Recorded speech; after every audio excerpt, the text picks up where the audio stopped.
নমস্কাৰ বন্ধুসকল, পোনপ্ৰথমে মোৰ ইউটিউব চেনেললৈ আপোনালোক সকলোকে স্বাগতম জনাইছোঁ। আজি আমি আলোচনা কৰিবলগীয়া বিষয়টো হৈছে মিছন বসুন্ধৰা 3ত কি সুবিধা থাকিব বা মিছন বসুন্ধৰা 3-এ কি বিষয় সামৰি ল'ব, কি মাটি বাৰী সম্পৰ্কীয় সমস্যা মিছন বসুন্ধৰা 3ৰ জৰিয়তে সমাধান হ'ব, সেই সম্পৰ্কে আজি আমি আলোচনা কৰিম।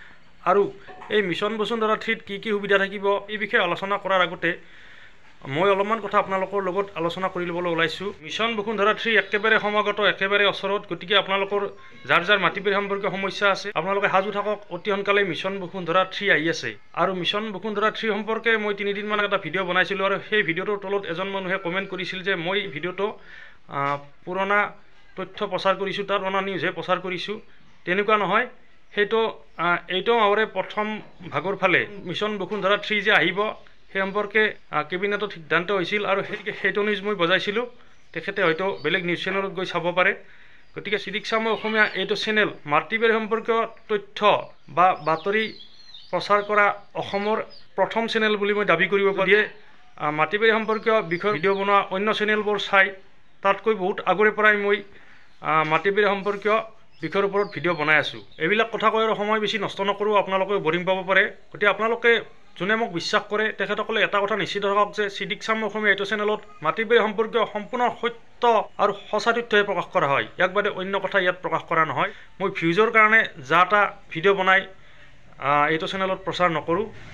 সম্পূৰ্ণ সত্য আৰু সঁচা কথাই ইয়াত প্ৰকাশ কৰা হয়। আৰু যিখিনি কথা মই জানো সেই কথাখিনি এবাৰ মই প্ৰেক্টিকেলি কৰি চাওঁ, হয়নে নহয়, বা অন্য জনা মানুহৰ পৰা সুধি পুচি চাইহে মই ভিডিঅ' বনাওঁ। এতিয়া আমি আচল কথালৈ আহোঁ। যোৱাকালি 16 ফেব্ৰুৱাৰী তাৰিখে মিছন বসুন্ধৰা 2ৰ সামৰণি লগতে মিছন বসুন্ধৰা 3ৰ প্ৰস্তুতিৰ আৰম্ভণি অনুষ্ঠান সমাপ্ত হৈ যায়। আৰু তাতেই মিছন বসুন্ধৰা 3ত মাটি বাৰী সম্পৰ্কীয় কি সমস্যা সমাধান হ'ব বা কি জটিল সমস্যাৰ সমাধানৰ কাৰণে চৰকাৰে প্ৰস্তুতি চলাই আছে এই সম্পৰ্কে অসমৰ মাননীয় মুখ্যমন্ত্ৰী ডক্টৰ হিমন্ত বিশ্ব শৰ্মা ছাৰে ধুনীয়াকৈ বুজাই দিয়ে কি বিষয় লৈ মিছন বসুন্ধৰা 3 আহি আছে এই সম্পৰ্কে।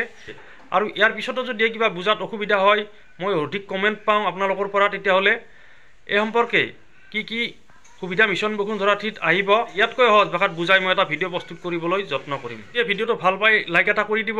আৰু মিছন বসুন্ধৰা 3 যে আহি আছে এই সম্পৰ্কে অধিক মানুহক সজাগ কৰিবৰ কাৰণে বা জনাবৰ কাৰণে ভিডিঅ'টো যিমান পাৰে সিমান শ্বেয়াৰ কৰি দিব।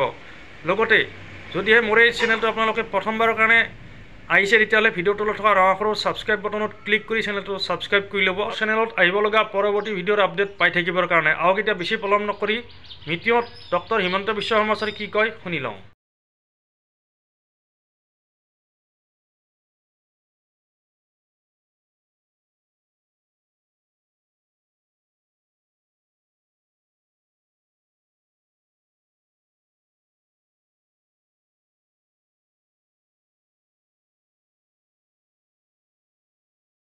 এতিয়া আমি মিছন বসুন্ধৰা 3লৈকে যাব খুজিছোঁ। খিলঞ্জীয়া লোকৰ ডেফিনেশ্যনটো আমি 3টা প্ৰজন্ম বুলি কোৱাৰ লগে লগে অসমৰ চাহ বাগিচা আৰু আদিবাসী সম্প্ৰদায়ৰ লোকসকল এই ডেফিনেশ্যনৰ দ্বাৰা কৰবাত নহয় কৰবাত ক্ষতিগ্ৰস্ত হৈছিলে। চাহ বাগিচা আৰু আদিবাসী লোকসকলৰ বাবে আমি 3টা প্ৰজন্মৰ প্ৰমাণ পত্ৰ নিবিচৰাৰ আমি সিদ্ধান্ত লৈছোঁ। অৰ্থাৎ তেখেতসকলক আমি কোনো ইনহেবিটেন্ট চাৰ্টিফিকেট আমি নিবিচাৰোঁ আৰু তেওঁলোকক আমি পোনে মাটিৰ পট্টা দিয়াৰ কামত আগবাঢ়িম। ঠিক তেনেকৈ অসমৰ গোৰ্খা সম্প্ৰদায়ৰ লোকসকলকো আমি এনে সুবিধা দিব খুজিছোঁ। কাৰণ গ্ৰেজিয়াৰত তেওঁলোকে বহুদিন বাস কৰি থকাৰ বাবে, চৰণীয়া পথাৰে ঘূৰি থকাৰ বাবে তেওঁলোকেও নিজৰ আইডেণ্টিটি ৰাজ্যখনত পঞ্জীভুক্ত কৰিব পৰা নাছিল। সেইবাবে গোৰ্খা জনগোষ্ঠীৰ লোকসকলক আৰু চাহ বাগিচা আৰু আদিবাসী জনগোষ্ঠীৰ লোকসকলৰ বাবে আমি 3টা প্ৰজন্মৰ প্ৰয়োজনীয়তা আমি নোহোৱা কৰি তেওঁলোকক পোনে আমি মাটিৰ পট্টা দিবৰ কাৰণে আমি সিদ্ধান্ত লৈছোঁ। তাৰ উপৰিও ৰাজ্যৰ অনুসূচিত জাতি, অনুসূচিত জনজাতি লোকসকলৰ বাবেও আমি 3টা প্ৰজন্মৰ প্ৰমাণ পত্ৰ নিবিচৰাৰ সিদ্ধান্ত লৈছোঁ। অৰ্থাৎ শিডিউল কাষ্ট আৰু শিডিউল ট্ৰাইব লোকসকল যি অলৰেডি আমাৰ প্ৰটেক্টেড ক্লাছৰ ভিতৰত পৰে তেখেতসকলকো আমি 3টা প্ৰজন্মৰ চাৰ্টিফিকেট আমি নিবিচাৰোঁ বহুত সংগঠন আছে বহুত প্ৰতিষ্ঠান আছে কোঅপাৰেটিভ সোসাইটি আছে তেওঁলোকে সঁচা অৰ্থত বহু দিনৰ পৰা মাটিত ভোগ দখল কৰি আছে গতিকে এইবাৰ আমি মাটিত ভোগ দখল কৰি থকা আৰু খিলঞ্জীয়া লোকেৰে নিৰ্মিত আমি সমবায়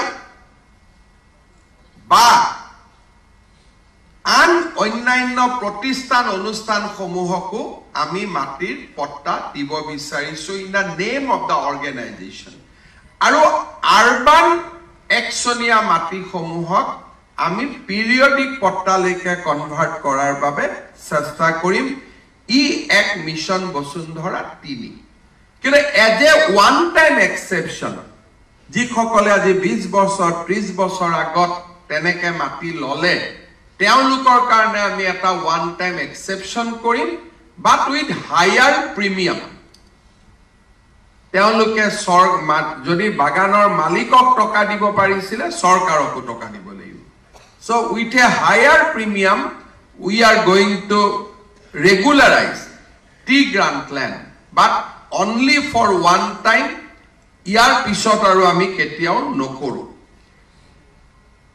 অসমত আৰু এটা সমস্যা আছে কামাখ্যা দেৱালয়ৰ মাটি বা বিভিন্ন দেৱালয়ৰ মাটি নগৰসমূহত হিচৰিত হৈ আছে তাত মানুহ বাস কৰে আৰু মানুহৰ নামত লাইটৰ কানেকচনো আছে সব আছে কিন্তু তেওঁলোকৰ নামত পট্টা নাই কাৰণ পট্টাৰ কথা আহিলে কয়তো লাখেৰাজ গ্ৰান্টৰ মাটি বা ই দেৱোত্তৰ মাটি আমাৰ ডিসি সকলে এটা জৰীপ কৰিব যে এই মন্দিৰ বা সত্ৰৰ এক্টিভ পজিশনত কিমান মাটি আছে যিমানখিনি এক্টিভ পজিশনত মাটি আছে সেইখিনি মন্দিৰ বা সত্ৰৰ লগত থাকিব যিখিনি এক্টিভ পজিশনত নাই আৰু তাত যদি খিলঞ্জীয়া লোকে বাস কৰি আছে আমাৰ দেৱোত্তৰৰ লেণ্ডতে লিখা আছে যে তাত যি ধৰ্মৰ মাটি সেই ধৰ্মৰ মানুহকহে মাটি হস্তান্তৰিত হ'ব পাৰে ইয়াৰ বিষয়ে আমাৰ বৰ্তমানৰ আইনখনতো ক্লিয়াৰ কৰি লিখা আছে আমি লাখেৰাজ আৰু দেৱোত্তৰ মাটিটো খিলঞ্জীয়া লোকক আমি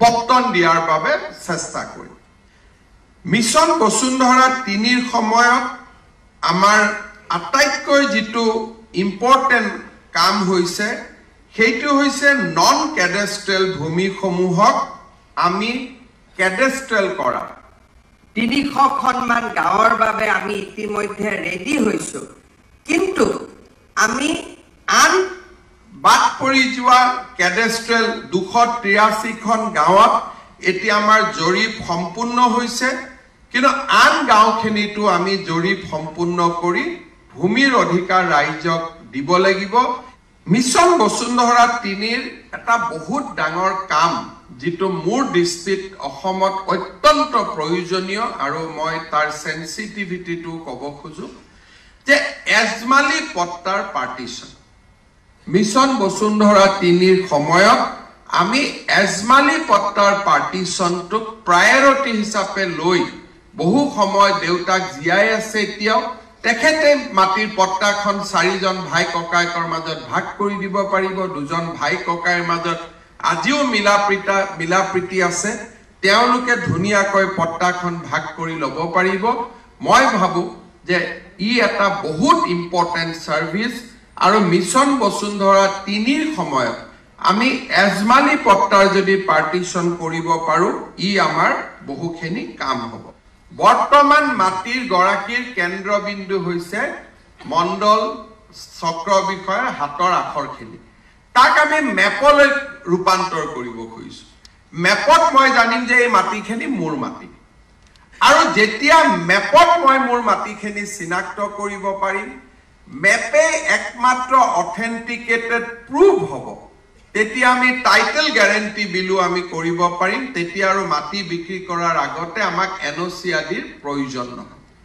কৰ্ণাটক আদিৰ দৰে ৰাজ্যত মাটি বিক্ৰী কৰাৰ আগত এনঅ'চিৰ প্ৰয়োজন নাই, কাৰণ মেপতে লিখা আছে এই মাটিৰ গৰাকী অমুক। গতিকে কিনাৰ সময়ত মই জানোৱেই, আৰু মেপতে লিখা থাকিব যে এই মাটিৰ ক্লাছিফিকেশ্যন কি। All documents will, all relevant information will be available in the map. আমি মিছন বসুন্ধৰা 3 নহয়, সমান্তৰালভাৱে আমি মাটিৰ বকেয়া খাজানা সংগ্ৰহৰ এটা অভিযান চলাব খুজিছোঁ। আৰু যিসকলে বকেয়া খাজানা খোজাৰ পিছতো খাজানা নিদিয়ে, সেইটো আপোনালোকে ধৰি ল'ব যে সেই মাটিৰ কোনো ৱাৰিছ নাই।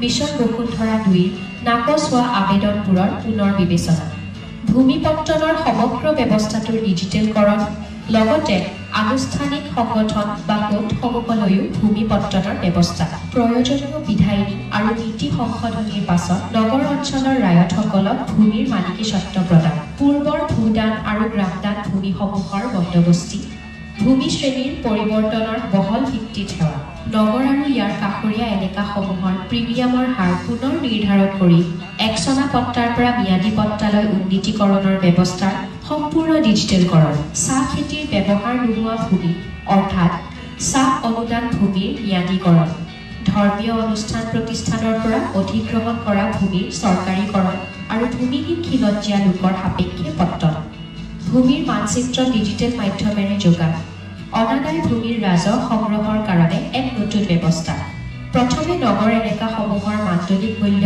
আৰু ভূমি ৰাজহৰ নিৰীক্ষৰ সংযোগ স্থাপন, অসম ভূমি আৰু ৰাজহ অধিনিয়ম 1886 116 নিয়ম অনুসৰি দখল নথকা পট্টাদাৰৰ নাম কৰ্তক্ৰমে ভূমি শুদ্ধিকৰণ। এই আঁচনিৰ জৰিয়তে ৰাজ্য চৰকাৰে নাগৰিক কেন্দ্ৰিক সেৱাসমূহ সহজ আৰু ক্ষীপ্ৰভাৱে আগবঢ়াই লোৱাৰ লগতে ৰাজ্যখন এখন অগ্ৰগণী ৰাজ্য হিচাপে পৰিগণিত হোৱাৰ সপোন মেলিছে।